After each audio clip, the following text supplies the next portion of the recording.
what I said about David goes for Joe too. I go back a long way with Joe. I can say that I saw him play as a St. Louis Blue in the early 80s.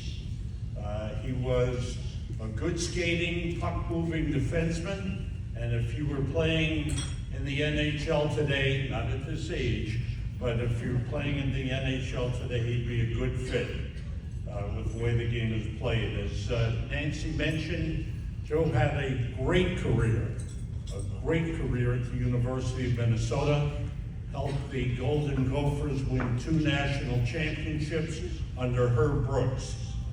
He started his pro career with the Calgary Cowboys in the WHA, only there for a little while, then went to the Edmonton Oilers and played with some of the greats of the Edmonton Oilers.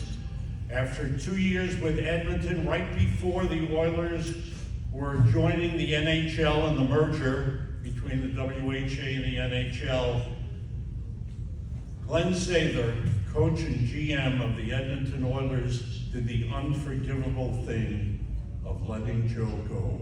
He could have been the Paul Coffey of his day, but Glenn let him go. But Joe went to St. Louis, where he had a couple of fine years, good offensive defenseman, as I mentioned.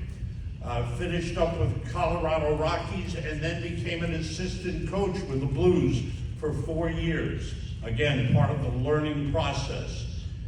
Joe, then a great thing happened. The late, great Hall of Fame announcer Dan Kelly convinced Joe to go into broadcasting. And Joe became one of the best analysts in the National Hockey League. And in his years in St. Louis, got to know him. He then was hired by several networks, including the Fox Sports Network. As I mentioned, he got the national contract in 1995 through 1999, and Joe and I were paired as one of the lead teams for Fox. Joe has worked for many networks because these networks that carried NHL wanted the best available, and Joe was the best in the NHL. No matter what he did, whether he worked in the booth, worked ice side, interviewed players, talked with coaches, nobody did it better. And as Nancy mentioned, in 1998, Joe made a very smart move. He's made smart moves in his life, but this one was the smartest. He came to New York. He worked with the great Howie Rose, with the Islanders, and then in 2006, when John Davidson moved to St. Louis to become the boss of the Blues, Joe slid over, changed his broadcast booth from Nassau Coliseum to Madison Square Garden. And over the last 19 years, I can proudly say we were one of the best teams, if not the best broadcast teams in the league.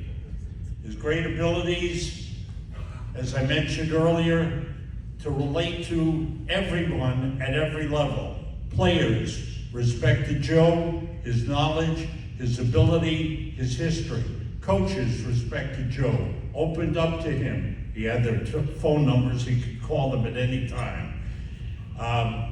Executives, GMs, team owners, all respected Joe for his knowledge, his fairness on the air, his great ability to analyze the game.